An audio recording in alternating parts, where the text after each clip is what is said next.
Every day, countless people walk through life, wearing masks they didn't choose. They shape their smiles to please, adjust their tone to fit in, and make decisions based not on what they truly want, but on what will keep others happy. From the outside, they seem fine, maybe even successful, but on the inside, something feels hollow. Have you ever caught yourself doing something you didn't believe in just to avoid disappointing someone? Or silenced your own opinion because it didn't match the room? These moments may feel small, but over time, they add up. Piece by piece, you trade away fragments of yourself until you can no longer remember who you were without the mask. The truth is, you only get one life, and it was never meant to be spent performing someone else's script. As the saying goes, be yourself. Everyone else is already taken.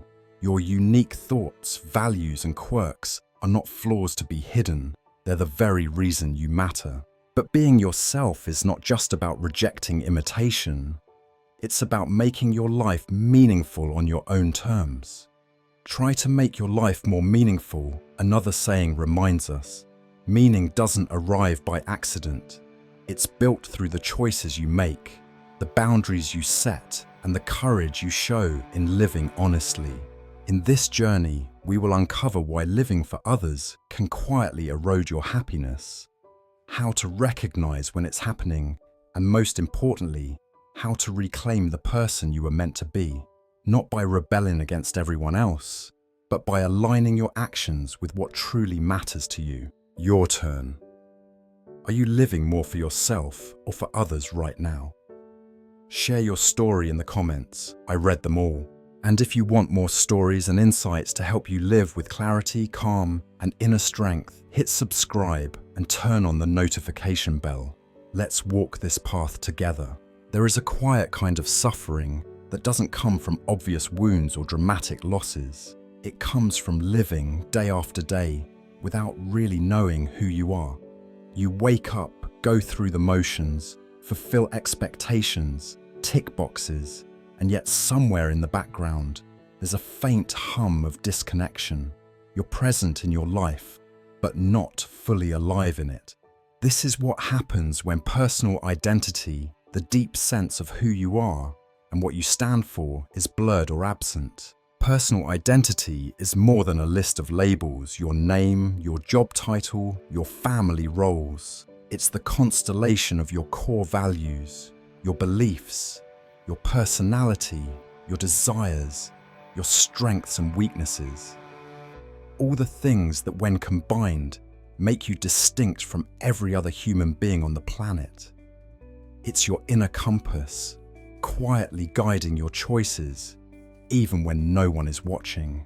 And just like a compass, if it becomes damaged or misaligned, you will drift off course without even realizing it. One reason personal identity is so foundational to happiness is that it provides coherence. Life is full of crossroads, small ones like what to do on a Saturday morning, and monumental ones like whether to change careers or end a relationship. Without a clear sense of identity, these decisions feel overwhelming because there is no internal standard to measure them against. You end up relying on external opinions, constantly scanning the room for cues, asking yourself, what would they want me to do? That's not living, it's outsourcing your life. When you know who you are, you gain something priceless, the ability to align your actions with your true values. This alignment creates a kind of internal peace that no amount of external approval can match. You might still face difficulties. You will still be criticized, misunderstood, even rejected, but you won't feel lost. You will have a quiet confidence that your choices are rooted in something real, not in fleeting trends or shifting expectations. The danger of neglecting personal identity is that the loss is often invisible at first. You might slowly adapt yourself to fit a role. A partner who always compromises an employee, who never questions a friend, who is always the agreeable one. At first, these adjustments feel harmless, maybe even noble. But over time, each small concession chips away at the edges of your individuality. One day, you might look in the mirror and realize you no longer recognize the person staring back at you. And here's the paradox. Many people sacrifice their identity, thinking it will bring them belonging, but the opposite happens. Belonging built on pretending isn't belonging, it's performance. True belonging can only happen when you show up as your real self and others accept you as that person. Without personal identity, your connections risk being shallow, fragile, or conditional. There is also a profound link between identity and resilience. When life throws challenges your way, and it inevitably will, your identity acts like a root system. A tree with deep roots can withstand storms, while one with shallow roots is easily toppled. If your sense of self is anchored in external approval, any criticism or rejection will shake you to your core. But if it's grounded in your own values and self-knowledge, you may bend in the wind, but you won't break. It's important to understand that personal identity is not a fixed, unchanging artifact you discover once and for all. It's a living, evolving reality. You don't find yourself once and then check it off your to-do list. You refine it through experiences, through choices, through reflection. In this sense, identity is less about discovering something hidden and more about consciously shaping the person you want to become. That shaping is an ongoing process. Think about it. The person you were 10 years ago probably had different priorities, fears, and dreams. Some of those changes happened without your awareness, shaped by circumstances. But other changes can happen because you decide to shift, to deepen a value, to adopt a new belief, to let go of an old role that no longer fits. This is why regular self-reflection is essential. Without it, you risk drifting into an identity designed by other people's needs rather than your own. One practical way to start clarifying your identity is to ask yourself 3 questions. What do I value most in life? When do I feel most like myself? What am I willing to say no to, even if it costs me approval? These questions cut through the noise and bring you back to the core. You don't have to have perfect answers right away. Even an imperfect answer is a starting point, a thread you can follow deeper into self-understanding. Rebuilding or strengthening your personal identity can feel daunting, especially if you've been living for others for a long time. But the first step doesn't have to be dramatic. It might be as simple as voicing an honest opinion in a conversation where you'd normally stay quiet, or choosing to spend your weekend on something that nourishes you instead of something that only meets others' expectations. Each small act of alignment is a brick in the foundation of your authentic life. Over time, you'll notice changes. Decision-making becomes easier because you have an internal filter. Does this align with who I am and what I value? Relationships become more genuine because you're showing up as yourself, not as a curated version you think people will like. And perhaps most importantly, you'll start to feel a sense of peace. Not the peace of having no problems, but the peace of living a life that feels like your own. Personal identity is not just the foundation of happiness, it's the foundation of freedom. When you know who you are, you're free from the constant need for validation, free from the exhausting task of keeping up appearances, free from the quiet despair of living someone else's life. You're no longer acting for an audience. You're living for the only person who has to be with you every second of your life. The Stoics often spoke of living in accordance with nature, which meant living in harmony with one's true self and the rational order of the world. Marcus Aurelius wrote, "The soul becomes dyed with the color of its thoughts." In other words, the person you become is shaped by the beliefs and values you choose to embrace. For the Stoics, personal identity wasn't about ego or reputation. It was about cultivating a character aligned with virtue regardless of public opinion. Epictetus reminded his students to focus on what lies within their control, their thoughts, their choices, their moral compass. If you build your identity on these internal foundations, no external force can take it from you. Your sense of self becomes unshakable even in the face of criticism, loss, or change. No one wakes up one morning and consciously decides, "From today on, I will stop living my own life and start living for everyone else." It doesn't happen in a single moment. It happens quietly, almost invisibly over years. By the time we notice, we may already be deeply entangled in the web of other people's expectations, obligations, and opinions. The question is, how does it start? One of the strongest forces that shape this pattern is early conditioning. From childhood, many of us learn directly or indirectly that approval equals love and disapproval equals rejection. We notice which actions earn smiles and which earn frowns. We adapt because as children, approval isn't just emotional currency, it's survival. If we grow up in environments where love feels conditional, we may learn to mold ourselves into whatever version earns acceptance, even if it means suppressing parts of who we are. As we get older, these patterns evolve, but rarely disappear. Family expectations can be one of the heaviest weights.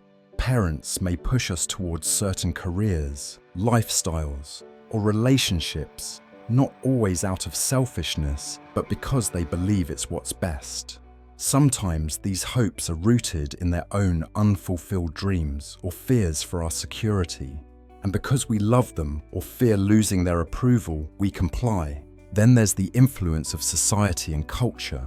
Every culture has unspoken rules about what a successful life looks like: the right age, to marry the right career, to pursue the right milestones to achieve. Even if no one explicitly demands we follow these scripts, we internalize them through media school and the people around us. When our own desires don't fit the script, it can feel like we're doing life wrong. And to avoid the discomfort of standing out, we adjust ourselves to fit in. In the modern world, social media has amplified this pressure in ways previous generations never faced. Platforms reward conformity to certain aesthetics, lifestyles, and opinions. Every post is a silent comparison: who's happier, richer, more attractive, more accomplished. The subtle message is, if you want to matter, you have to play the game. And so people start curating their lives, not for themselves, but for an invisible audience, hoping for likes as a substitute for connection. We also live for others because of the fear of conflict. Saying no to someone's expectations risks disappointing them, or worse, triggering confrontation. Many of us have been taught to avoid conflict at all costs, equating peace with the absence of disagreement. But in avoiding conflict, we often sacrifice authenticity. We smile and nod when we want to speak up. We agree to plans we don't want. We accept roles we didn't choose because it feels safer than upsetting the balance. Then there's the desire to be needed. For some, identity is so intertwined with being useful to others that they measure their worth by how much they give, serve, or sacrifice. This can be noble when balanced, but dangerous when it becomes compulsive. If our sense of self depends entirely on fulfilling others' needs, we may lose touch with our own. The thought of saying "I need time for myself" can feel selfish, even though it's necessary for a healthy life. And sometimes we live for others simply because we've never been taught how to live for ourselves. Self-awareness is a skill, and if we've never been encouraged to explore our own values, passions, and goals, we default to borrowed ones. It's easier to adopt someone else's roadmap than to face the uncertainty of drawing our own.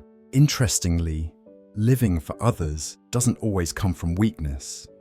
It can also come from love, loyalty, and gratitude. We care about people and we want them to be happy. In moderation, this is healthy and human, But when care turns into self-erasure, when loyalty turns into submission, when gratitude turns into lifelong debt, the line between kindness and self-betrayal becomes dangerously thin. The problem is that this way of living rarely delivers what we hope for. We may think that pleasing others will guarantee their love, respect, or approval, but these rewards are often temporary. People's desires change, their standards shift, and what pleased them yesterday may disappoint them tomorrow. In the process, we end up chasing a moving target, expending enormous energy without ever feeling secure. Over time, living for others creates a deep disconnect between the outer life and the inner life. On the outside, we may appear together and admired, but inside, we feel restless, unseen, or even resentful. This gap between appearance and reality is exhausting to maintain. It's why people who seem to have it all sometimes confess to feeling empty. They've built a life optimized for others, not for themselves. Recognizing why we live for others is the first step toward change. Without this awareness, it's easy to blame circumstances or believe this is just who I am. But in truth, these patterns are learned, and anything learned can be unlearned. By tracing them back to their roots, whether family upbringing, cultural pressure, or personal fear, we begin to loosen their grip. It's worth noting that the goal is not to swing to the opposite extreme and reject all expectations. We are social beings. Relationships naturally involve compromise and consideration. The key difference is choice. Are you choosing freely, or are you acting out of fear, guilt, or habit? One preserves your sense of self, the other erodes it. Learning to live for yourself is less about rebellion and more about balance. It means recognizing when pleasing others aligns with your values and when it doesn't. It means remembering that you are not obligated to meet every demand, solve every problem, or embody every role others imagine for you. The truth is, living for others will never eliminate their disappointment. It will only deepen yours. But living for yourself, while it may invite some disapproval, will give you something far more lasting: the quiet satisfaction of knowing your life is truly yours. The Stoics understood the pull of external expectations. Epictetus warned his students, "If you want to improve, be content to be thought foolish and stupid by others." This wasn't an invitation to arrogance, but to freedom. In Stoic thought, the only things truly within our control are our own judgments and actions, not the opinions or approval of others. Marcus Aurelius wrote about acting as though you were dying now, reminding himself that time is too precious to spend living someone else's life. For the Stoics, integrity meant alignment with virtue, not with popularity. To live for yourself in the Stoic sense is not to indulge every whim, but to live according to reason and principle, regardless of external praise or criticism. In doing so, you protect the only life that is wholly yours. Sometimes the most dangerous traps in life are the ones we don't even realize we're in. Living for others is one of those traps. It often hides behind what looks like kindness, generosity, or adaptability. But underneath it can quietly drain your energy, blur your identity, and steer you away from a life that feels like your own. The challenge is that it rarely announces itself with a clear warning. Instead, it shows up in subtle, repeated patterns that once recognized can no longer be ignored. One of the clearest signs is constant approval seeking. You may find yourself scanning faces after you speak, checking for a smile, a nod, or some visible sign that your words landed well. Your sense of worth rises or falls, depending on whether others validate your choices. This doesn't just happen in big moments. It can color everyday interactions, choosing an outfit, expressing an opinion, even deciding what to eat at a group dinner. When the approval of others becomes the compass for your decisions, You've lost touch with your own North Star. Another sign is silencing your own opinions to keep the peace. Maybe you agree with a friend's perspective, even when you don't, just to avoid awkwardness. Maybe you let your colleagues make a decision you believe is wrong because you don't want to be seen as difficult. Over time, this pattern can convince you that your thoughts don't matter, or worse, that they're dangerous. The irony is that this peacekeeping often creates an internal war, a quiet resentment that simmers beneath the surface. A third sign is feeling guilty for prioritizing yourself. You might finally take a day off to rest, but spend the whole time worrying about the emails you're not answering or the people you might be disappointing. The guilt can be so heavy that rest doesn't even feel restorative. It feels like a crime. This is a strong indication that your self-worth has been tied to your usefulness to others, not to your existence as a person. Chronic overcommitment is another red flag. If your calendar is always packed, not because you want it that way, but because you feel unable to say no, you might be living for others. It's easy to confuse busyness with importance, but often, busyness is just a mask for avoidance. Avoiding confrontation, avoiding the discomfort of disappointing someone, avoiding the hard truth that your needs aren't being met. Living for others can also reveal itself through a sense of invisibility in your own life. You might look back on your week and realize that nothing you did was actually for you. You were there for the meetings, the family obligations, the errands, the favors, but where was your joy? Where were your choices? This feeling of absence is one of the most painful signs because it's not just about losing time. It's about losing a sense of ownership over your life. Another subtle but powerful sign is overreacting to criticism.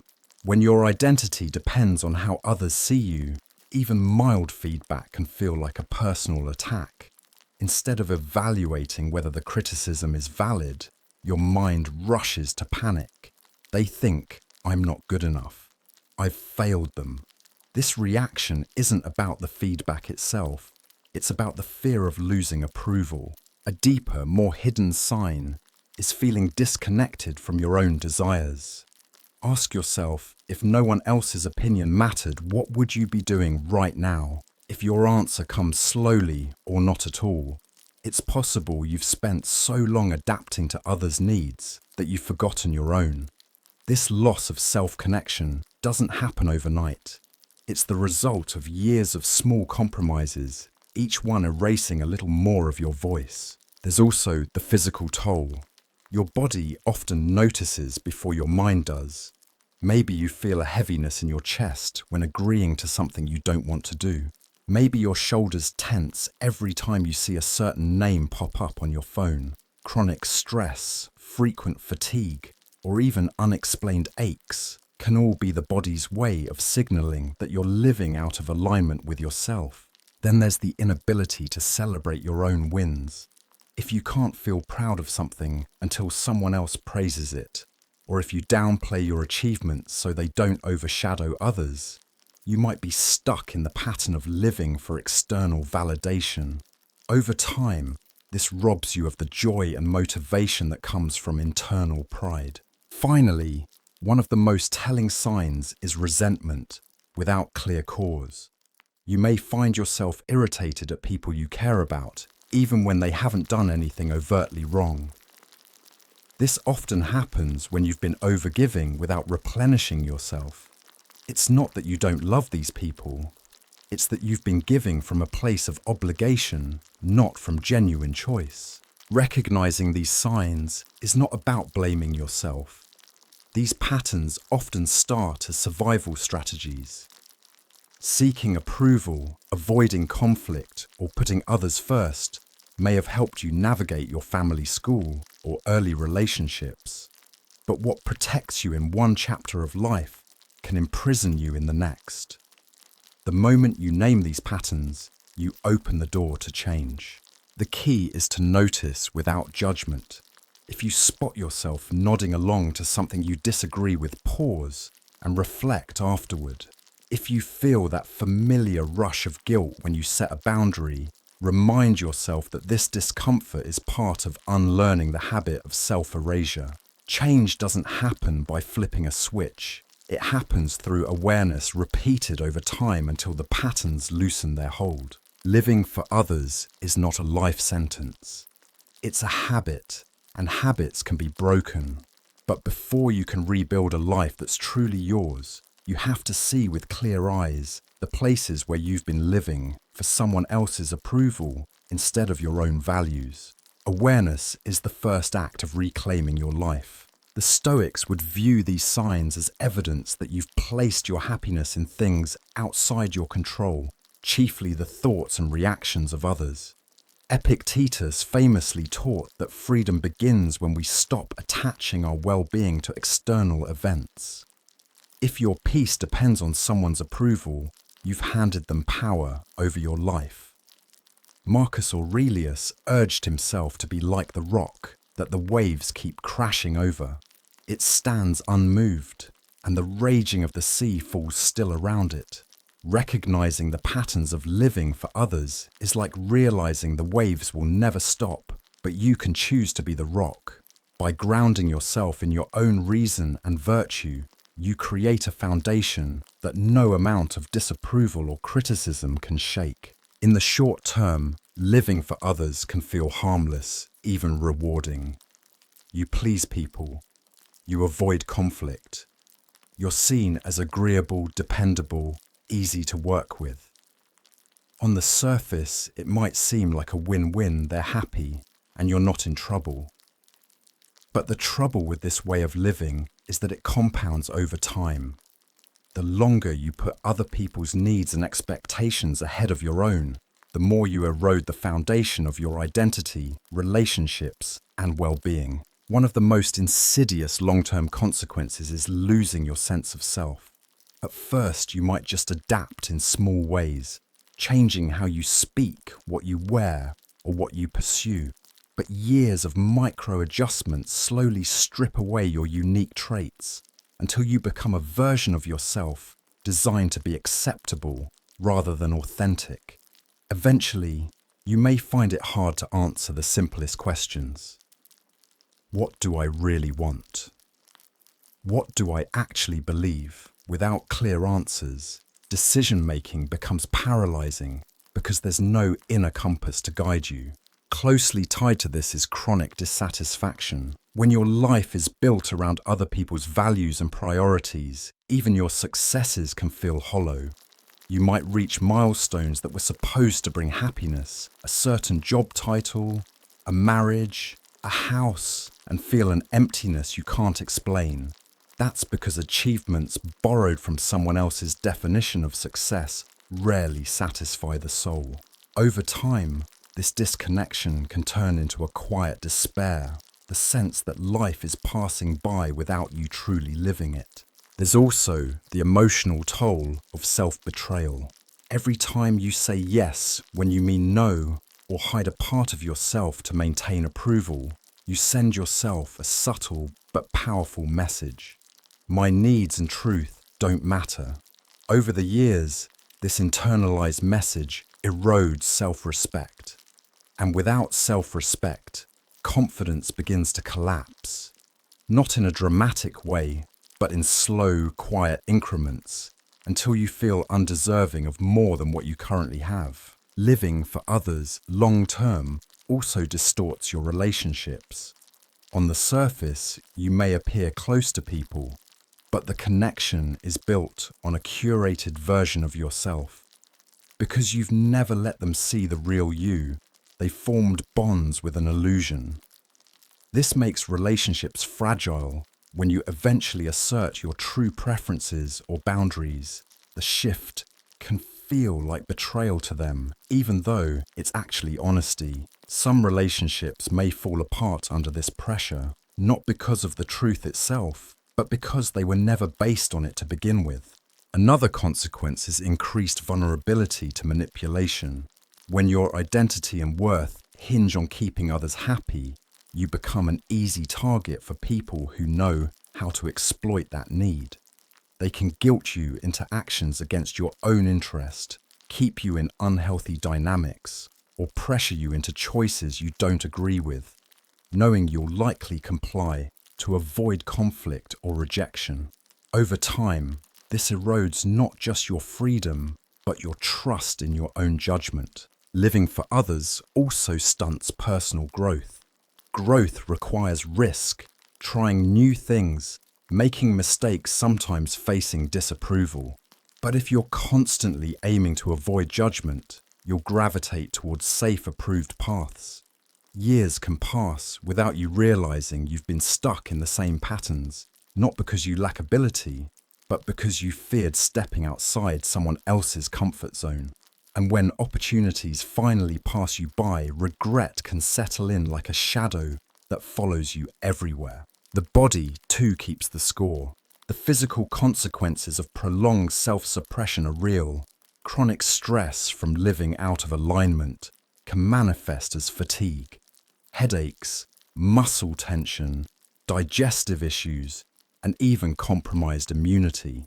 When you constantly override your needs, skipping rest, overcommitting, or tolerating toxic environments, your body adapts in the short term, but eventually breaks down.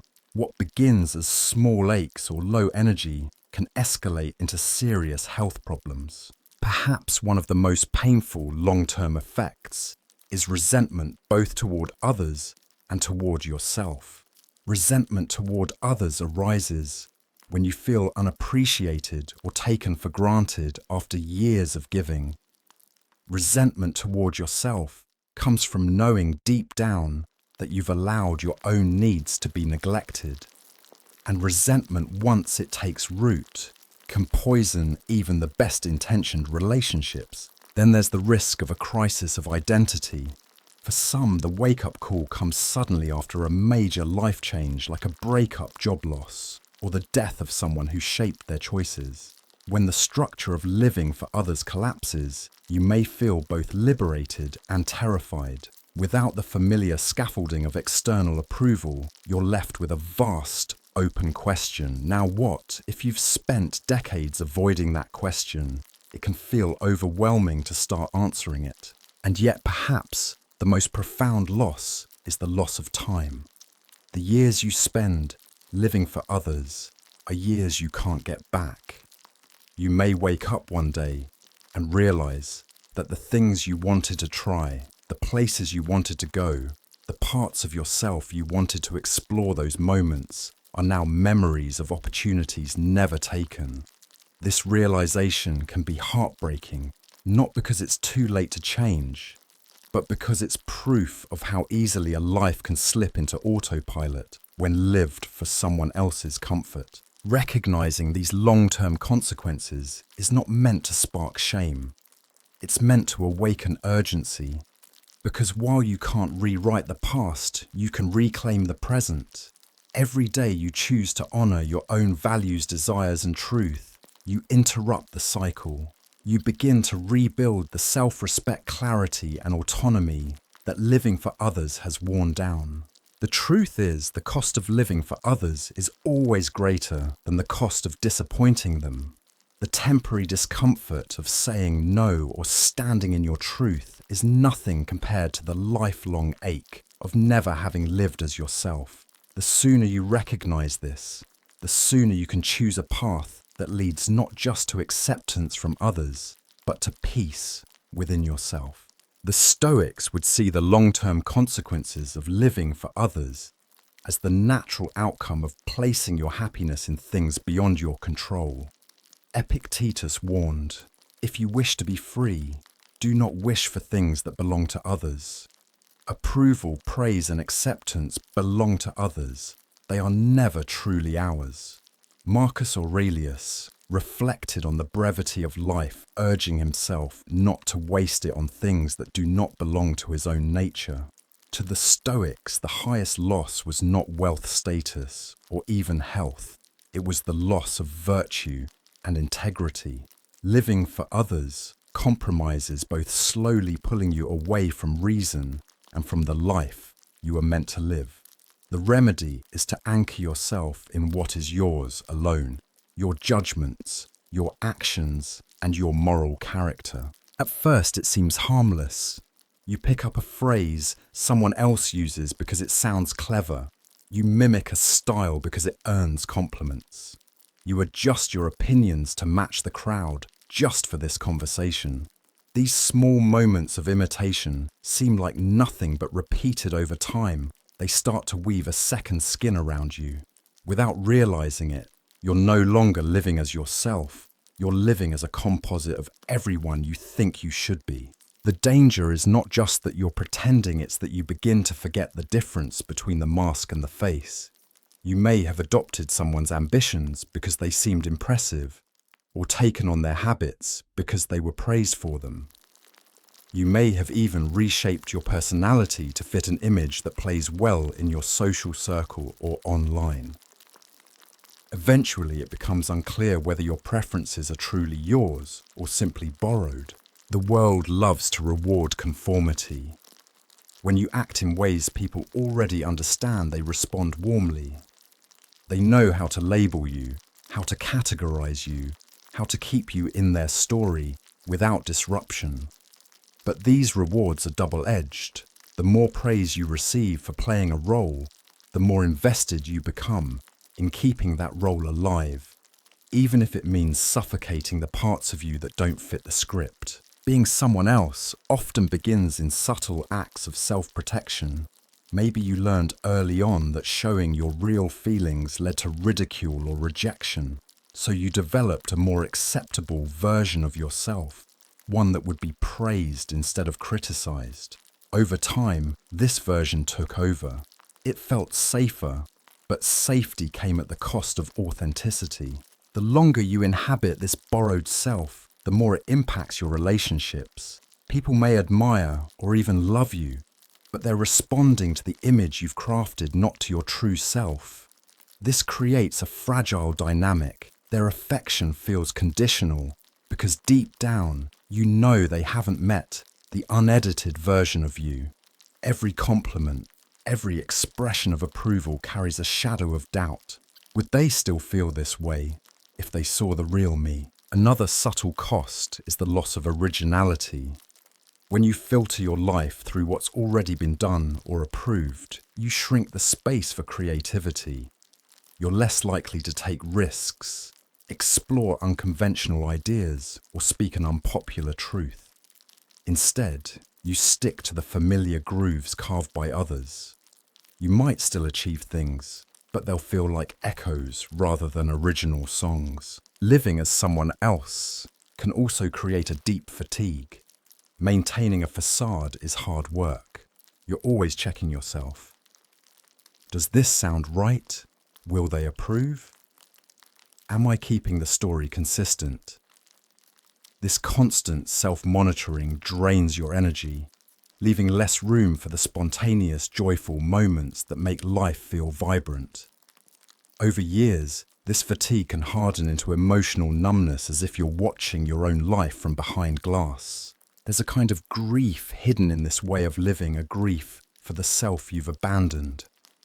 Sometimes it surfaces unexpectedly, in the quiet of a long drive, in the pause between conversations, in the longing stirred by a memory of something you used to love. You might realize that the person you've become is efficient, acceptable, even admired, but also incomplete. One of the most telling signs you've replaced yourself with someone else's template is when your decisions no longer feel like yours. You follow the expected path without asking why. You measure your life against milestones you didn't choose. When doubt arises, you push it aside because it threatens the stability of the role you're playing. The tragedy is that in keeping the role stable, you let your real life become stagnant. The good news is that the someone else you've been playing is not permanent. Masks can be removed, and the person underneath, though perhaps quieter, older, or more cautious, still exists. Reconnecting with your true self often begins with small acts of defiance, wearing what feels right to you instead of what's trendy, expressing an opinion, even if it's unpopular, reclaiming a hobby you once abandoned. This process can be uncomfortable, even frightening. The borrowed self has been your shield, and removing it can make you feel exposed. Some people will resist the change. They may prefer the version of you that never disrupted the status quo. But the people who truly value you will adapt, and your relationships will grow stronger because they're now based on truth. Choosing to be yourself doesn't mean rejecting everything you've learnt from others. Inspiration and influence are natural parts of life. The difference is in whether you're integrating those influences into your authentic self or replacing yourself with them entirely. Being yourself means filtering every borrowed idea, habit, or style through your own values and nature, keeping what fits and letting go of what doesn't. The irony is that this world doesn't need more copies, it needs originals. The traits that make you different are the traits that make you valuable. When you replace yourself with someone else's life, you deny the world the unique contribution only you can make. It's not arrogance to believe this, it's responsibility. Ultimately, the cost of being someone else is not just personal, it ripples outward. Your absence from your own life means others miss out on the depth, creativity, and connection that come from knowing the real you. In trying to fit in, you fade out. In seeking approval, you withhold authenticity.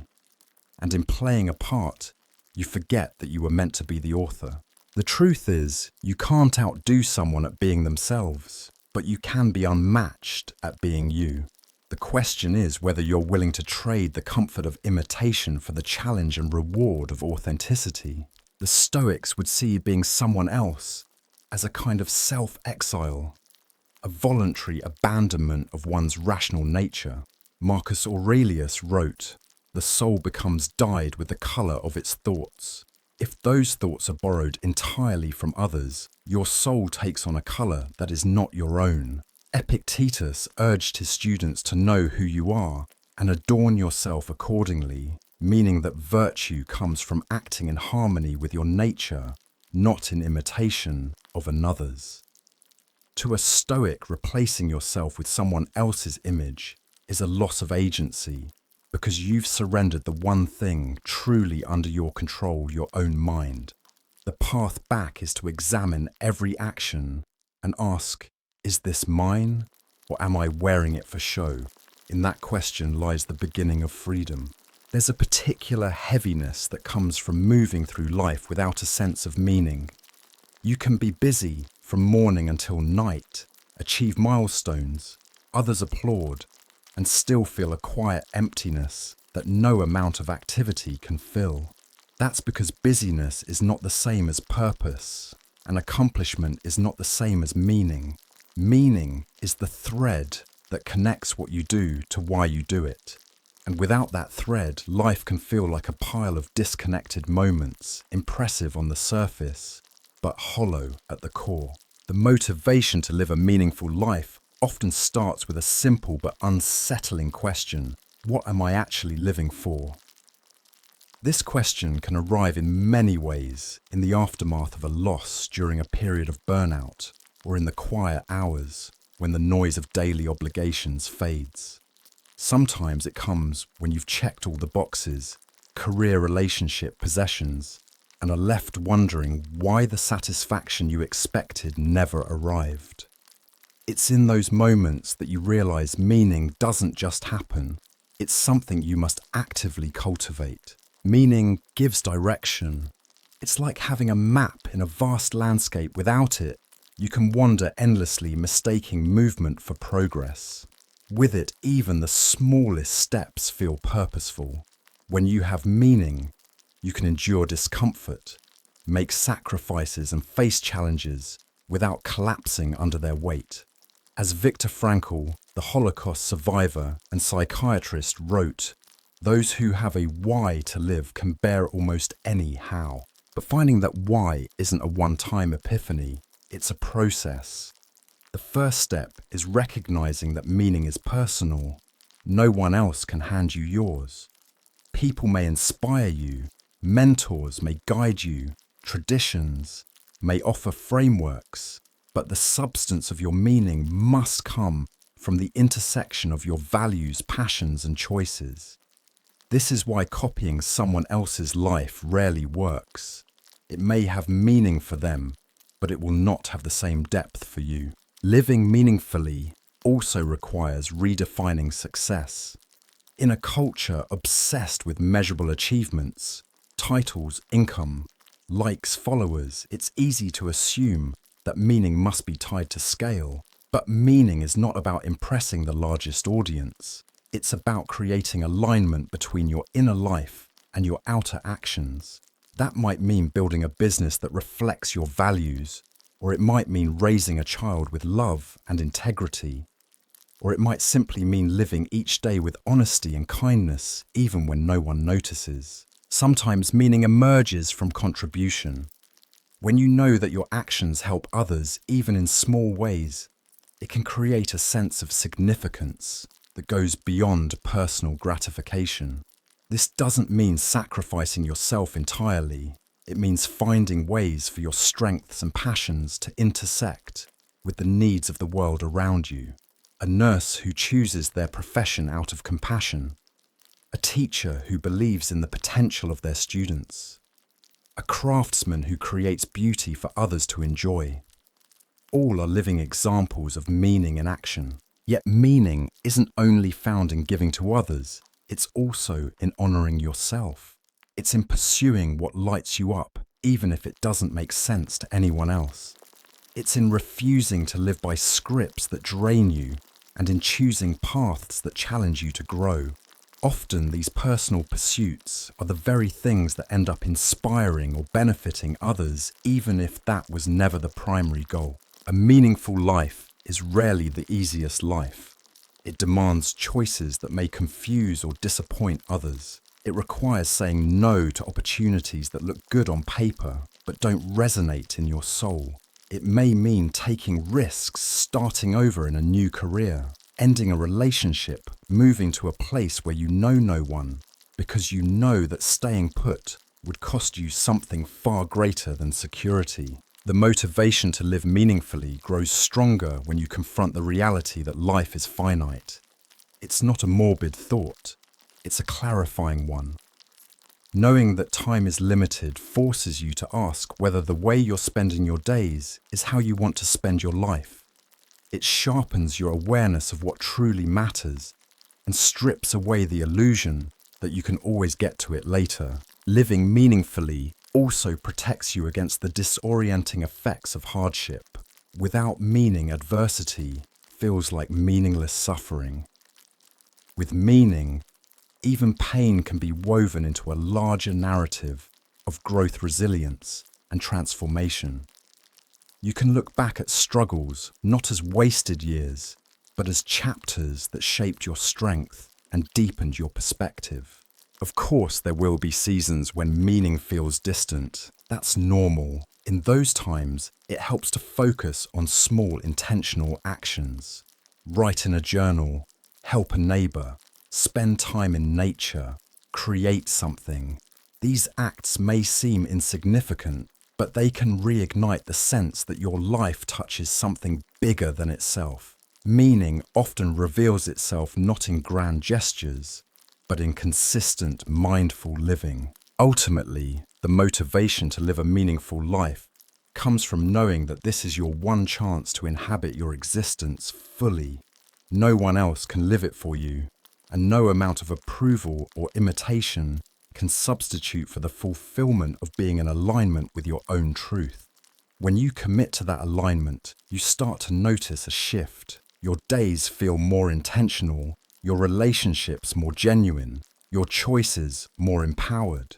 You move through life not as a spectator, but as an active participant in your own story.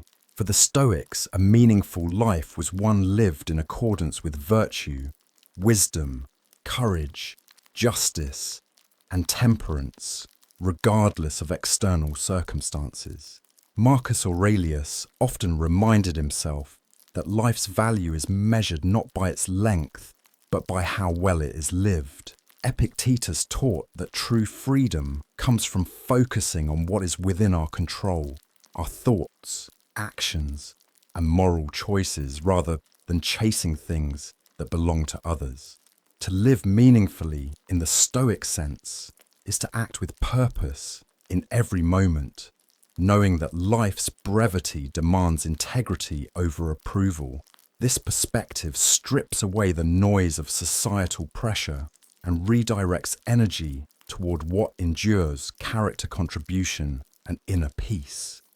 When meaning is rooted in virtue, it cannot be taken from you no matter the changes or losses that come. Finding yourself again doesn't start with a grand gesture. It doesn't require quitting your job tomorrow, booking a one-way ticket to a far-off country, or making a dramatic announcement about starting fresh. In fact, the first step is often the opposite of action. It's stillness. Stillness is more than simply being physically still. It's about creating mental and emotional space in a world that constantly demands your attention. We live in an age where noise is everywhere. Notifications, deadlines, news feeds, conversations. Even when we're alone, our minds are crowded with other people's voices, expectations and opinions. This noise makes it nearly impossible to hear your own thoughts, let alone your deeper truths. If you've been living for others for years, you may not even remember what your own inner voice sounds like. The first step to reclaiming it is to turn down the volume of the outside world. This might mean setting aside a few minutes each day without a phone, computer or TV. It might mean taking a walk without music or podcasts. It might mean sitting in a quiet room and doing nothing at all.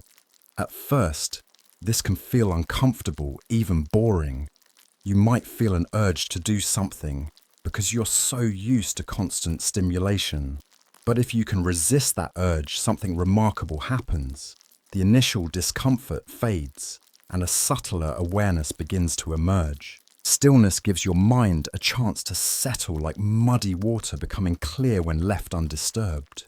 In that clarity, you can start to see what's been hidden under the surface. Feelings you've ignored, questions you've avoided, truths you've buried. This is where self-inquiry begins. Self-inquiry is the practice of asking yourself honest, open-ended questions, not to arrive at quick answers, but to explore what's real for you. Questions like, what do I truly value?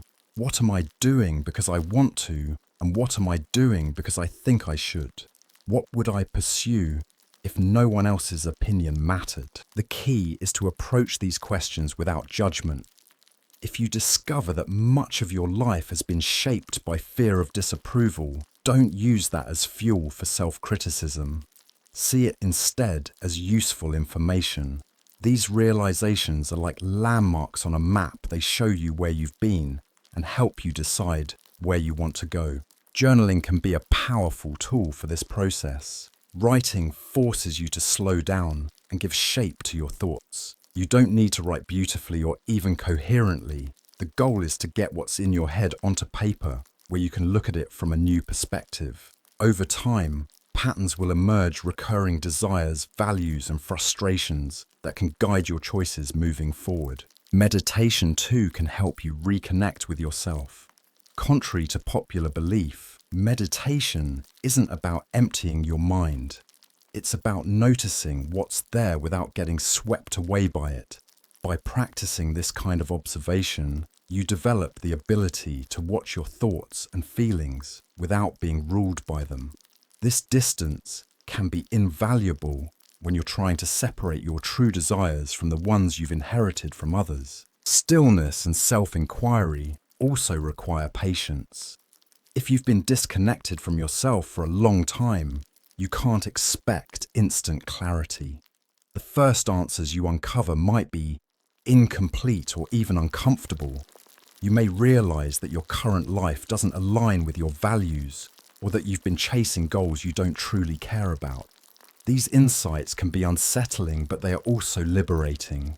You can't change what you don't acknowledge, and acknowledging the truth is the first step toward change. Importantly, stillness doesn't mean isolation. While time alone is essential, you can also create stillness in the presence of others.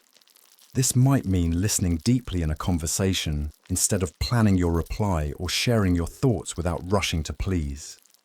It's about showing up authentically, even in small ways, so you can practice being yourself in real time. Another part of self-inquiry is reconnecting with what brings you alive. Think back to moments when you felt most engaged, most at peace, or most joyful. What were you doing? Who were you with? These memories can be clues to parts of yourself that may have been pushed aside. It could be something as simple as painting, hiking, reading, or cooking. The activity itself matters less than the fact that it stirs something in you that feels genuine. You might also explore your discomforts. What situations drain you the most? What interactions leave you feeling small, tense, or disconnected? These too are valuable signposts pointing toward boundaries you may need to set or environments you may need to leave. The beauty of starting with stillness and self-inquiry is that you don't have to change your entire life overnight. You're simply creating a clearer picture of who you are beneath the roles and expectations. From there, the changes you make, whether big or small, will be grounded in a deeper understanding of yourself. Over time, this process shifts how you move through the world. You become less reactive to others' opinions because you've taken the time to clarify your own. You make decisions more confidently because they're rooted in self-knowledge, not in guesswork about what others might think. And perhaps most importantly, you begin to feel at home in your own life again. Finding yourself is not about becoming someone new. It's about remembering who you were before the world told you who to be. Stillness and self-inquiry are the doorway to that remembering. They won't give you all the answers, but they'll give you something far more important, the space to hear them when they come. For the Stoics, stillness wasn't a luxury, it was a discipline. Marcus Aurelius often reminded himself to retreat into the little field within, meaning a mental space untouched by the noise of the world. Epictetus taught that examining your own impressions, your initial thoughts and reactions, was essential for living wisely. This is the essence of self-inquiry, to look inward without haste or judgment, and separate what is truly yours from what is borrowed. In Stoic philosophy, the self is not defined by possessions, titles, or public opinion, but by the clarity of your reason and the alignment of your actions with virtue. Stillness allows you to see that clearly. It gives you the strength to stand firm in your values, not because you've shut out the world, but because you've learned to hear your own voice above its noise. Once you begin to slow down, sit in stillness and ask yourself honest questions, something becomes clear. You cannot build an authentic life without first knowing what it stands on. At the base of every meaningful life is a set of values, a personal map that guides decisions, shapes priorities, and defines what success means to you. The trouble is, most of us never consciously draw this map for ourselves. We inherit it. From childhood, we absorb the values of our families, schools, cultures, and peer groups. Some of these serve us well. Others are handed down like outdated blueprints for a building we don't want to live in. And yet, without realizing it, we follow those blueprints for years. We chase careers we don't love because they promise stability. We stay in relationships that don't nourish us because they look right from the outside. We measure ourselves by standards we never agreed to in the first place. Rewriting your value map begins with a simple but radical act questioning the old one. This doesn't mean rejecting every inherited value out of rebellion. It means holding each one up to the light and asking, does this reflect the person I truly want to be, or is it just something I learnt to believe? Some will stay because they resonate deeply. Integrity, compassion, resilience. Others will fade because they were never yours to begin with. The process works best when it's intentional. Start by listing the values you currently live by, whether consciously or not. Don't filter them. Include everything you can identify, from financial security to kindness, from status to creativity. Then for each value, ask yourself 3 questions. Where did this come from? Does it energize me or drain me? If I removed it, what would change? These questions are revealing. You might discover that a value like perfection came from a parent's high standards but has left you anxious and rigid, or that helping others energizes you but only when balanced with self-care. This kind of clarity is essential because values that drain you, no matter how noble they look on paper, will sabotage your ability to live authentically. Once you've examined the old map, it's time to draw the new one. A personal value map should be focused, not overloaded.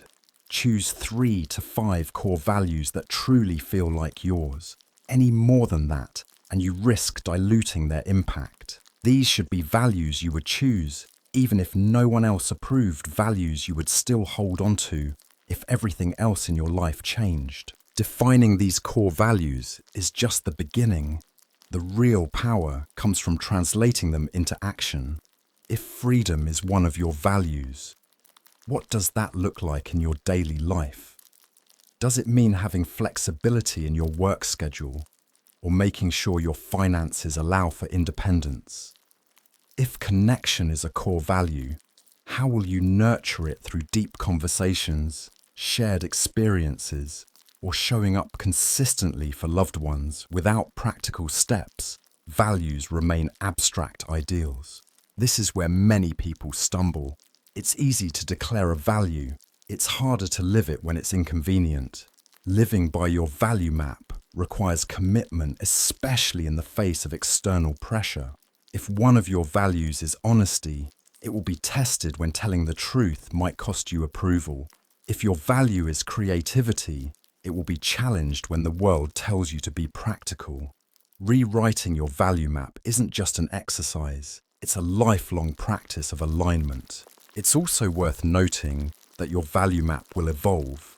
As you grow, experience loss, or gain new insights, certain values may rise in importance while others fade. The point is not to lock yourself into a rigid list, but to remain engaged in an ongoing dialogue with yourself. Is this still true for me? Does this still guide me toward the life I want? One powerful shift happens when you realize that a clear value map simplifies decision-making. Instead of agonizing over every choice, you can ask, does this align with my values? If the answer is no, the decision is easy, even if it's difficult in the moment. This clarity saves time, reduces regret, and prevents you from drifting back into living for others. Another benefit is the resilience it builds. When your life is rooted in your own values, criticism stings less. You're not living to meet everyone's approval. You're living in accordance with principles you've chosen. And while others may not always agree, they can't take away the integrity of a life lived on your own terms. There's also a deep sense of peace that comes from congruence, from knowing that what you say, what you do, and what you believe are in harmony. This doesn't mean you'll never make mistakes or contradict yourself. You're human. But with a value map, you can course correct quickly because you know the direction you're meant to be heading. Rewriting your value map is in many ways an act of reclamation. It's taking back the right to decide what matters most in your life. It's shifting from being a passenger in someone else's car to being the driver of your own. And while it may require letting go of old identities and expectations, it also opens the door to a kind of freedom you can't buy or borrow. It has to be built. If you've lived for others for a long time, this step can feel daunting. You might fear that choosing your own values will alienate people you care about. And yes, some relationships may change, when you stop living by someone else's rules. But the relationships that remain will be stronger because they'll be based on the real you, not the version you created to please others. The truth is, you can't live authentically without a map, and you can't have a map without deciding where you actually want to go. Rewriting your value map is both the compass and the foundation. It tells you what direction to move in, and it keeps you steady when the path gets rough. And the moment you start following it, you'll notice something. The landscape of your life begins to change. Not all at once, but step by step, it starts to reflect you. The Stoics placed immense importance on living in harmony with one's principles. For them, virtue, wisdom, courage, justice, temperance formed the ultimate value map. Marcus Aurelius wrote often about clarifying what is within your power and what is not, reminding himself to focus on what truly matters. Epictetus encouraged his students to first know what you would be and then do what you must do. Just a direct call to define and live by one's chosen values. In Stoic thought, a value is meaningless unless it's enacted through consistent behavior. Rewriting your value map is therefore a deeply Stoic act. It's the conscious alignment of daily life with enduring principles. And when those principles are truly yours, they become a shield against the chaos of external events, allowing you to remain steady regardless of praise or blame. When you've spent years living for others, your identity often shrinks to fit the shape of their expectations. You know what they like, what they disapprove of, and what they expect from you. But you may not know much about yourself beyond those boundaries. One of the most effective ways to break out of this mold is to step into the unknown. New experiences have a way of shaking the dust off your soul, revealing hidden parts of you that routine has buried. New experiences act like mirrors. They reflect aspects of yourself you might never see in familiar surroundings. When you're in your comfort zone, your reactions are predictable. You already know how you'll feel and what you'll do. But place yourself in a situation you've never faced before, and you have the chance to witness your own instincts, creativity, and resilience in real time. You might discover strengths you didn't know you had, or uncover preferences that have been waiting for a chance to surface. These experiences don't have to be dramatic to be transformative. Yes, traveling to a foreign country can spark self-discovery, but so can trying a pottery class, joining a hiking group, or volunteering for a cause you've never been involved with. The point isn't the scale of the experience, it's the unfamiliarity. Newness forces your mind to wake up, to pay attention, to notice things it usually overlooks. There's also something powerful about putting yourself in environments where no one knows you. Without the weight of your usual roles, employee, parent, friend. You're free to interact in ways that might surprise you. You can experiment with how you express yourself, how you connect with others, and how you respond to challenges. In these moments, you start to see who you are when you're not performing for an audience that already has a script for you. Of course, stepping into new experiences requires courage, especially if you've grown used to the safety of the familiar. There's always the risk that you won't enjoy it, or that you'll feel awkward, or that you'll fail at something on the first try. But these risks are actually part of the reward. They teach you that discomfort is not the enemy, stagnation is. And they remind you that failure isn't proof you don't belong. It's evidence that you're exploring territory worth learning. New experiences also challenge your assumptions. Maybe you've told yourself you're not the athletic type, but then you try rock climbing and find yourself exhilarated. Or you've decided you're too shy to speak in public, but after giving a toast at a friend's wedding, you realize you can hold a room's attention. Sometimes the most powerful form of self-discovery is proving yourself wrong. There's another layer to this. Even when you try something and genuinely dislike it, you've still gained clarity. Knowing what you don't want is just as important as knowing what you do. Many people live in a fog of vague dissatisfaction because they've never tested their limits or explored new directions. Every experience, whether it becomes a passion or a one-time event, adds to the map of who you are. It's also worth noting that new experiences don't have to be solitary. Doing something new with others can deepen relationships and open doors to unexpected connections. When you share a first-time experience, you create a bond rooted in discovery rather than routine, and the people you meet in these settings may see sides of you that your old circles never noticed, simply because they're encountering you in a new context. Still, it's important to remember that not every new experience will be life-changing, and that's okay. The value isn't always in the immediate aha moment. Sometimes it's in the accumulation. Over time, trying new things builds confidence. It rewires your sense of possibility. You start to see yourself as someone who is willing to explore, to adapt, to grow, and that identity can transform how you approach every area of life. For those who've lived for others, this willingness to explore is especially crucial. It interrupts the cycle of predictability and approval seeking. Instead of asking, "Will they like this version of me?" you begin to ask, "Do I like this version of me?" That shift changes everything. It moves you from passively inheriting an identity to actively shaping one. New experiences also have a way of waking up your sense of wonder. Routine can make life feel smaller, as if you've already seen all there is to see. But stepping into the unknown reminds you how vast life really is, and how much of it you've yet to touch. It reignites curiosity, which is one of the most powerful antidotes to the numbness that comes from living on autopilot. To make the most of this process, it helps to be intentional.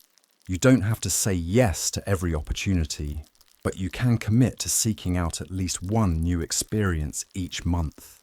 Keep a running list of things you've always wanted to try, no matter how small or strange. Pay attention to the invitations life sends you: an acquaintance offering to teach you a skill, a community event.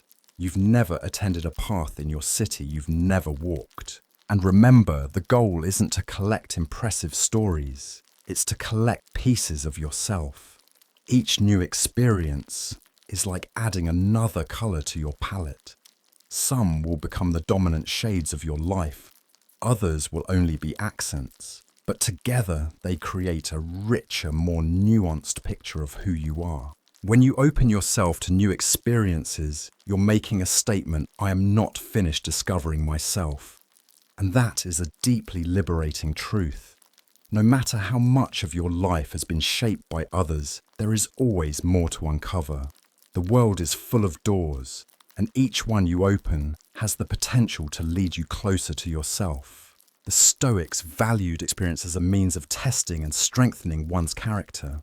For them, self-knowledge wasn't found in theory alone, it was proven in action. Epictetus encouraged his students to step into situations that challenged their comfort, not to court danger recklessly, but to see how they might respond. Marcus Aurelius often reflected on the vastness of life and the importance of engaging with it fully while time remained. In Stoic thought, new experiences are not indulgences. They are opportunities to practice virtue, courage, in facing the unknown, wisdom in learning from outcomes, temperance in balancing risk and reward, and justice in how your actions affect others. By seeking out new experiences, you align yourself with the Stoic ideal of living deliberately, using each encounter as a way to refine who you are and how you choose to live. One of the most overlooked steps in reclaiming your life is not about adding anything new, it's about subtracting. You can spend months clarifying your values, exploring new experiences, and reconnecting with yourself. But if your environment is filled with negative influences, your progress will always feel like walking upstream. The truth is simple. You cannot grow freely in soil that's toxic. Negative influences come in many forms. They can be people, environments, habits, or even thought patterns. Sometimes they are obvious. A friend who constantly criticizes you, a workplace that rewards dishonesty, a habit that leaves you feeling drained. But often they're more subtle. They disguise themselves as tradition, just the way things are, or even love.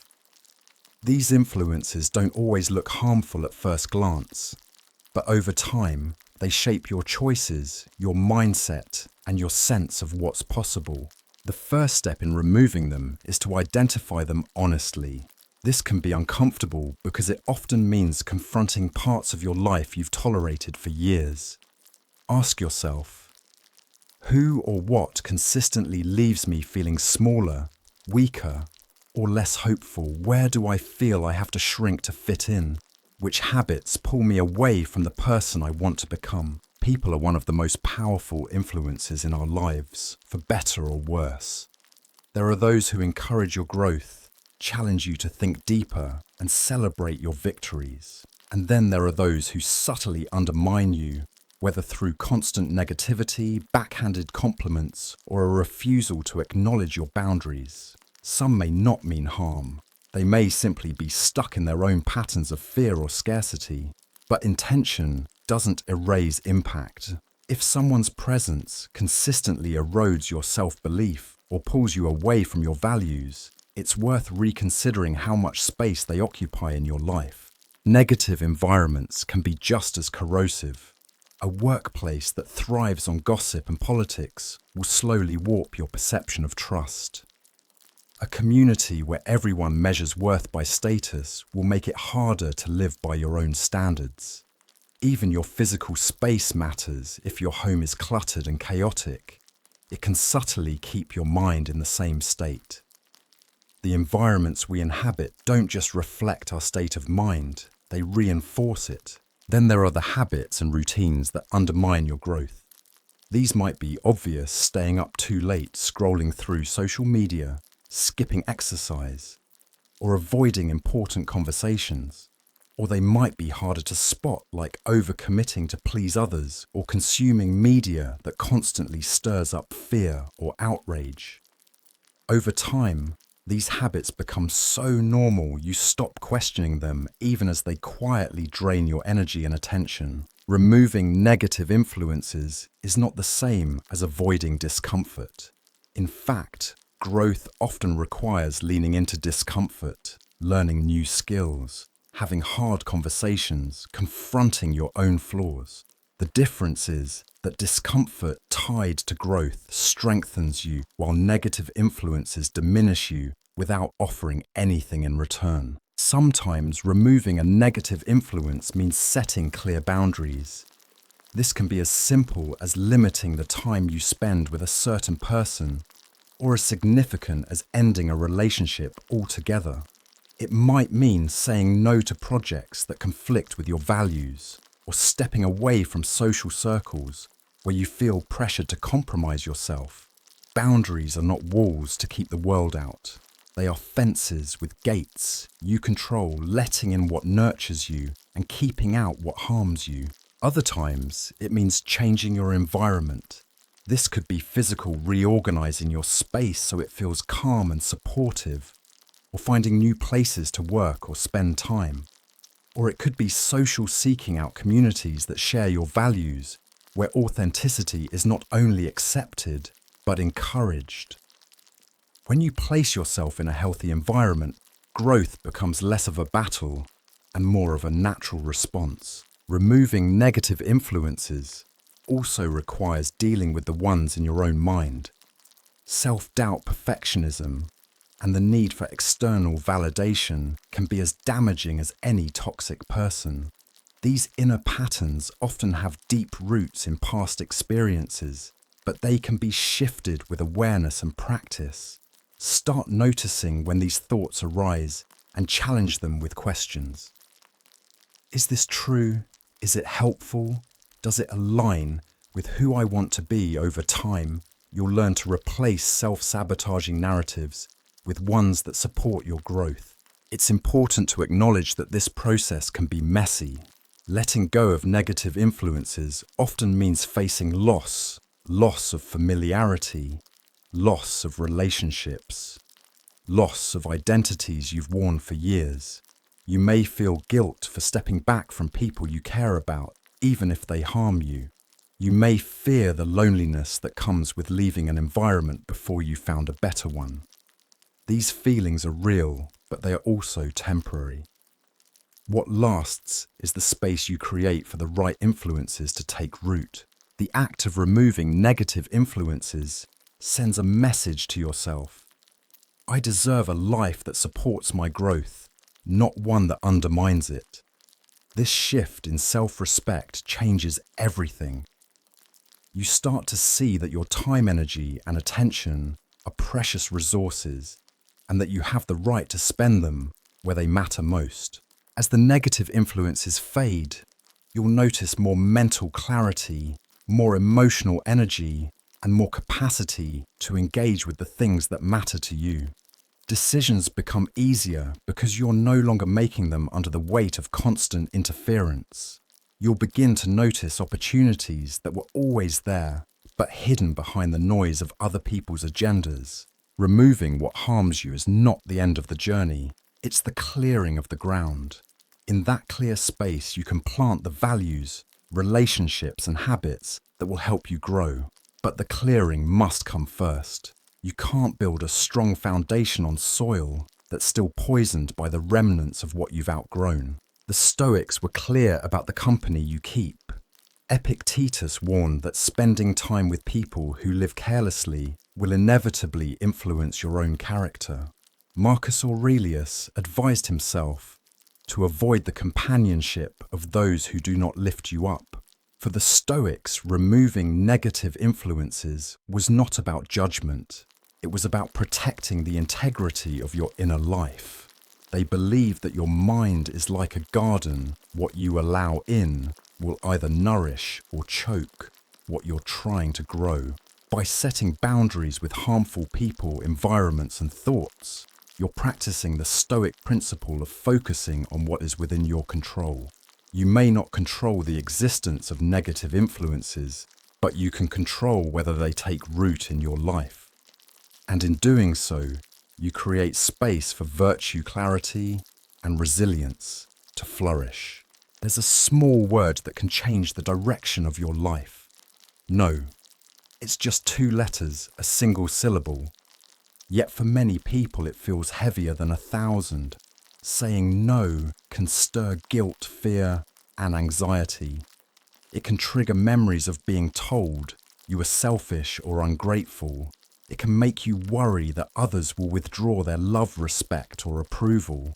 And so instead of saying no, you say yes over and over until your life is overflowing with commitments that leave little space for yourself. The art of saying no is not about becoming difficult or dismissive.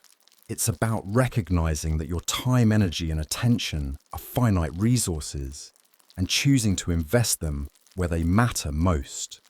Every yes is also a no to something else. When you agree to a request that doesn't align with your values or priorities, you're effectively saying no to your own growth, rest, or joy. The question is not whether you'll say no, but whether you'll say it to the right things. The first step in mastering this art is shifting your mindset about what no means. Many people think of it as rejection, but in truth, it's selection. You're not rejecting people as human beings. You're selecting which requests, opportunities, and relationships you can give yourself to fully. A clear, thoughtful no is often more respectful than a resentful, half-hearted yes. To say no, well, you need clarity about your own priorities. Without that clarity, every request feels equally urgent. This is why knowing your values, as we discussed earlier, is so important. If a request aligns with your values and current goals, it's worth considering. If it doesn't, the decision is already made. It's a no, even if it's an uncomfortable one. It's also important to understand the cost of habitual yes. Saying yes to too many things dilutes your impact. It leaves you stretched thin, rushing from one obligation to the next, unable to give your best to any of them. It can also breed quiet resentment toward the very people you're trying to please. Over time, this resentment can damage relationships far more than a few well-placed no's ever could. Learning to say no requires courage, because it will sometimes disappoint people. This is inevitable. You cannot live authentically without occasionally conflicting with others' expectations. But here's the truth. People who respect you will adapt to your boundaries, and those who don't were benefiting from your lack of them. Either way, you gain clarity about who values you for who you are, not just for what you can give. When delivering a no, you don't have to over-explain or defend yourself. A simple, respectful statement is enough. I can't commit to that right now, or that's not something I can take on. Over-explaining often invites negotiation, which can pressure you back into a yes. Remember, no is a complete sentence. That said, tone matters. A no, said with empathy and respect, maintains relationships even in disappointment. You can acknowledge the request and the person's needs while still holding your boundary. I understand this is important to you, and I wish I could help, but I can't take this on right now. This approach communicates care without compromising your priorities. Sometimes the hardest no to give is to yourself. It's saying no to distractions that pull you from your goals, no to habits that drain your energy, no to the temptation to overwork at the expense of your health. These self-directed no-s are just as important as the ones you give to others because they protect your long-term well-being. It's worth noting that saying no is not a skill you perfect once it's an ongoing practice. Each situation is unique, and your capacity will change depending on your circumstances. The key is to keep asking, does this serve my values, my goals, and my health? If not, the answer is clear, even if it's hard to say out loud. One of the most empowering shifts happens when you stop viewing no as the end of something and start seeing it as the beginning. Every time you say no to what doesn't matter, you create space for what does. You open time for projects that excite you, relationships that nourish you, and rest that restores you. You make room for your life to reflect you, not just the demands of others. And something unexpected happens. People start respecting you more, not less. They recognize that your yes means something because you don't give it lightly. Your boundaries signal that you value your time and energy, and in turn, they begin to value it too. If you've spent years saying yes out of fear or habit, your first few no's will feel awkward, maybe even painful. That's normal. Like any skill, it gets easier with practice. Start small. Decline a minor request you don't have time for. Politely turn down an invitation you know will leave you drained. Each time you do, notice the relief that follows and the fact that the world doesn't end when you prioritize yourself. The art of saying no is really the art of living intentionally. It's the willingness to accept that you can't do everything, be everything, or please everyone, and the courage to choose what matters most to you. In the end, every no you give with clarity and respect is a yes to a life that's truly yours. The Stoics understood the necessity of boundaries. Epictetus taught that we must learn to distinguish between what is and isn't within our control and act accordingly. Saying no is an expression of this wisdom. It's choosing to protect your time, energy, and integrity from being consumed by what does not serve your higher purpose. Marcus Aurelius reminded himself to avoid being tossed around by the demands of others, focusing instead on living in accordance with virtue. To a Stoic, a no given in alignment with reason is not selfish, it is honorable. It preserves your ability to contribute meaningfully where it truly matters and prevents the erosion of your character through constant compromise. In practicing the art of saying no, you practice the stoic art of self-governance. When people first begin reclaiming their lives, they often encounter an unexpected fear. If I start living for myself, will I become selfish? The worry is understandable. For years, maybe decades, you've been conditioned to prioritize others' needs sometimes at the expense of your own. So when you start setting boundaries, pursuing your passions, and making choices that honor your values, the shift can feel uncomfortably self-focused. You might even hear criticism from others. You've changed. You're not as available as you used to be. But here's the truth. Living for yourself and being selfish are not the same thing. Selfishness is taking from others without regard for their well-being. It's acting solely in your own interest, regardless of the cost to those around you. Living for yourself, on the other hand, is about making your life a reflection of your values, needs, and goals, while still respecting the humanity of others. It's not about neglecting your responsibilities. It's about refusing to live solely for someone else's approval or agenda. The key difference lies in intention. A selfish act disregards the impact on others. A self-honoring act takes that impact into account, but doesn't let it override your right to make choices for your own good.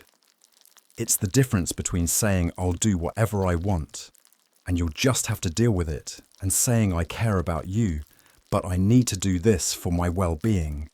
One burns bridges, the other builds them with clear boundaries. Living for yourself also creates benefits for the people around you. When you're aligned with your values, energized by your choices, and at peace with your direction, you show up more fully in relationships. You have more patience, more generosity, and more authenticity to offer. By contrast, living entirely for others often leads to burnout, resentment, and emotional withdrawal, none of which help anyone. One of the best ways to ensure you're living for yourself without crossing into selfishness is to maintain empathy. This means considering how your choices affect others even as you prioritize your needs. It doesn't mean you avoid decisions that may disappoint someone. It means you handle those decisions with honesty and care. For example, ending a commitment because it's draining you is fine. Doing so without proper communication or consideration for how it affects others is what turns it into selfishness. Another safeguard is reciprocity. Relationships, whether personal or professional, work best when there's a flow of giving and receiving. If you're always taking, the balance breaks. But if you alternate between giving generously and receiving gratefully, you create a healthy exchange that sustains both sides. Living for yourself doesn't remove you from this cycle. It ensures that when you give, it's from a place of genuine choice, not obligation. Clarity also helps. When you're transparent about your values and priorities, people understand your decisions better. If your friends know that health is one of your core values, they'll understand when you decline late-night outings during the work week. If your family knows you're focusing on a creative project, they'll see why you can't always be available. Communication reduces misunderstandings and helps others respect your boundaries. It's equally important to recognize that living for yourself doesn't mean living alone. Humans are social beings. Our lives gain richness through connection. Prioritizing your own path doesn't require abandoning your community. It just means you engage with it as your authentic self. You can still show up for people, support causes, and contribute to collective well-being, but you do so as a whole, healthy person rather than a hollowed-out one. There's also a humility in true self-honoring. You understand that your perspective is one among many, and that your way isn't inherently better for everyone. It's just right for you. This humility keeps you open to learning from others, even as you stay grounded in your own values. It's the balance between self-trust and curiosity, independence and interdependence. One useful mental check is to ask yourself, if everyone behaved this way, would the world be better or worse? If living for yourself inspires others to do the same, to align their lives with their values, to protect their well-being, to act with integrity, then you're not fostering selfishness, you're fostering empowerment. But if your choices depend on taking more than you give, or disregarding others' dignity, then it's worth re-examining your approach. You may also need to accept that not everyone will approve of your choices. People who benefited from your constant availability may resist your shift towards self-honoring. They might call you selfish simply because you no longer serve their needs first. This is one of the hardest parts of the journey, learning to withstand disapproval without abandoning yourself. But over time, you'll see that the relationships which survive and thrive are the ones that respect your autonomy. Living for yourself without becoming selfish ultimately comes down to balance. It's the balance between I matter and you matter. It's making space for your dreams without stepping on others to reach them. It's giving what you can without giving away what you need to survive. When you strike this balance, you stop living in reaction to others' demands and start living in alignment with both your own well-being and the well-being of those around you. And perhaps the most beautiful part, living this way sets an example. When others see you making thoughtful, self-respecting choices without closing your heart to the people in your life, you give them permission to do the same. You show that it's possible to live a life that's yours without living it at the expense of anyone else. The Stoics taught that virtue lies in the harmony between self-care and care for others. Marcus Aurelius often reflected on his duty to live according to his own reason while fulfilling his role within the community. Epictetus warned against living as a slave to others' opinions, yet he also emphasized justice, treating others fairly and with respect. To a Stoic, living for yourself means living in accordance with nature, pursuing wisdom, courage, justice, and temperance. It is not isolation, nor is it indulgence. It is recognizing that by cultivating your own character and protecting your well-being, you become more capable of contributing meaningfully to the world. In this way, living for yourself is not selfish. It's an act of responsibility, ensuring that when you engage with others, you do so from a place of strength and virtue. If you followed this journey from the first page to here, you've likely felt a shift, maybe subtle, maybe seismic. We began by looking at the quiet ways we trade our authenticity for approval, how we adapt ourselves to fit the molds others set for us, and the costs of living that way. We explored the signs, the consequences, and the ways back, rediscovering your identity, clarifying your values, seeking new experiences, removing negative influences, setting boundaries, and learning to live for yourself without closing your heart to others. What runs through every step is a single truth. You are the constant in your life. People will come and go, circumstances will change, and roles will shift, but you are the one who will live with every choice you make.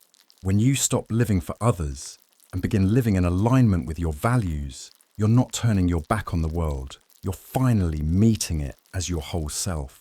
This isn't a one-time transformation. It's a practice, a rhythm, a lifelong dialogue with yourself. There will be times when you slip back into old patterns, when the pull of approval feels stronger than your own voice. That's normal. The goal isn't perfection, it's awareness.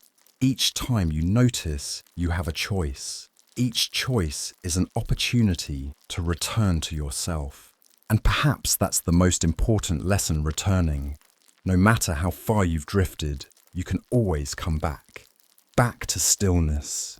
Back to clarity, back to the map you've drawn for your life, back to a way of living where yes and no both come from a place of truth.